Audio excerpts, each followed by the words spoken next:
இந்த காணொலியில் ஸ்வப்னா பர்மன் பற்றி தான் நம்ம பார்க்க போகிறோம். சரி, யார் இந்த ஸ்வப்னா பர்மன்? 2018ஆம் ஆண்டு ஆசியா விளையாட்டுப் போட்டியில் ஹெப்டத்லான் அப்படிங்கிற போட்டியில் தங்கம் வென்ற முதல் இந்திய வீராங்கனை பெண் தான் ஸ்வப்னா பர்மன். இவங்கள பற்றி தான் இந்த காணொலியில் நம்ம முழுமையாக பார்க்க போகிறோம். இது உங்கள் சர்வேமெயின் சேனல். முதல்ல இந்த ஹெப்டத்லான் போட்டினா என்னன்னு நம்ம பார்த்துருவோம். ஹெப்டா அப்படின்னா கிரேக்க மொழியில் 7ன்னு அர்த்தம். அதாவது 100 மீட்டர் தடை ஓட்டம், குண்டு எறிதல், 200 மீட்டர் ஓட்டம், நீளம் தாண்டுதல், ஈட்டி எறிதல், உயரம் தாண்டுதல், 800 மீட்டர் ஓட்டம். இந்த 7 போட்டிகளும் சேர்ந்தது தான் ஹெப்டத்லான். இந்த ஹெப்டத்லான் போட்டியில் தான் நம்ம ஸ்வப்னா பர்மன் இதில் வெற்றி பெற்று தங்க பதக்கத்தை வென்றிருக்காங்க. ஸ்வப்னா பர்மன் கொல்கத்தா மாநிலத்தில் சேர்ந்தவங்க. இவங்களோட அப்பா ரிக்ஷா தொழிலாளி. இவங்க அம்மா தேயிலை தோட்டத்தில் கூலி வேலை பார்க்குறவங்க. இவங்களோட குடும்பம் ரொம்பவே ஏழ்மையான குடும்பம்.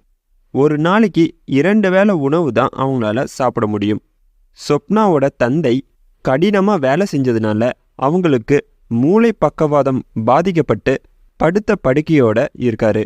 இதனால் ஸ்வப்னாவோட அம்மா அவங்களோட வேலையை விட்டுட்டு ஸ்வப்னாவோட தந்தையை பார்த்துக்க ஆரம்பித்தாங்க. அதனால் ஸ்வப்னாவோட சகோதரர் தான் வேலைக்கு போக ஆரம்பித்தார். அதனாலேயே குடும்பம் இன்னும் வறுமையில் போக ஆரம்பிச்சிருச்சு. இந்த கடினமான சூழலையும் ஹெப்டத்லான் போட்டியில் கண்டிப்பாக வெற்றி பெற்றே தீரணுங்கிற நம்பிக்கையோடு இருந்தாங்க ஸ்வப்னா பர்மன்.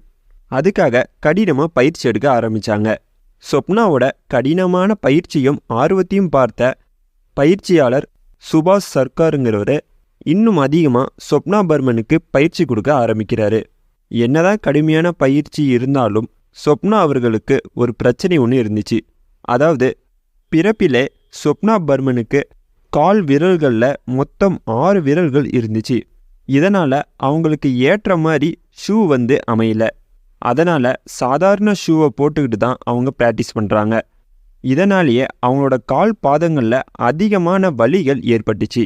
அந்த வலிகளோடைய அவங்க கடுமையாக பயிற்சி எடுக்க ஆரம்பிக்கிறாங்க. 2014ஆம் ஆண்டு கொரியாவில் ஏஷியன் கேமில் ஹெப்டத்லான் போட்டி நடத்தினாங்க. அதில் ஸ்வப்னா பர்மனும் விளையாண்டு 5வது பிளேஸுக்கு வந்தாங்க. அவங்க 5வது பிளேஸுக்கு வந்தாலும் அந்த போட்டியில் விளையாண்டு அவங்களோட முதுகு தண்டில் அதிகமாக பாதிப்பு ஏற்பட்டுருச்சு. அதனால் அவங்களால 2 வருஷத்துக்கு விளையாட முடியல, பயிற்சியும் எடுக்க முடியல.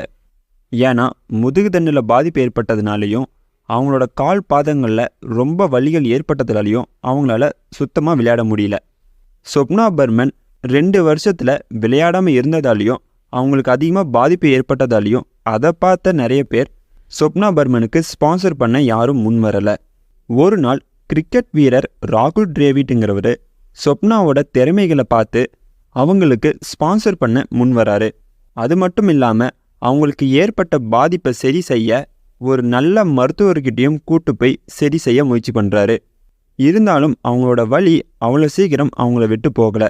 இருந்தாலும் அந்த வலியோட மறுபடியும் பயிற்சி எடுக்க ஆரம்பிக்கிறாங்க. ராகுல் டிராவிட்டோட ஸ்பான்சர்ஷிப் உதவியால் 2018ஆம் ஆண்டு இந்தோனேஷியா நாட்டில் ஆசியா விளையாட்டில் ஹெப்டத்லான் போட்டியில் ஸ்வப்னா பர்மன் சேர்றாங்க.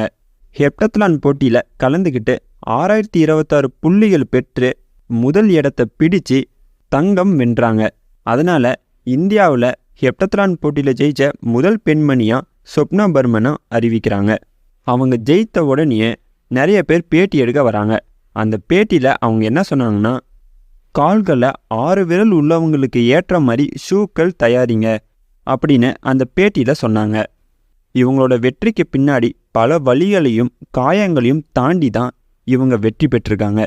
அதனால் நாம் எல்லாருமே ஸ்வப்னா பர்மன் அவர்களை நாம் பாராட்டியே ஆகணும். இவங்களோட வெற்றியை பற்றி நீங்கள் என்ன நினைக்கிறீங்கன்னு கீழே கமெண்ட் பாக்ஸில் சொல்லுங்கள். மறக்காமல் நம்ம சேனலை சப்ஸ்கிரைப் பண்ணிக்கோங்க, பெல் பட்டனையும் ஆன் பண்ணிக்கோங்க. அப்போ தான் நாங்கள் போகிற வீடியோஸ் உங்களுக்கு நோட்டிஃபிகேஷனாக வரும். மீண்டும் மற்றொரு காணொலியில் சந்திப்போம். இது உங்கள் சர்வேமெயின் சேனல். நன்றி, வணக்கம்.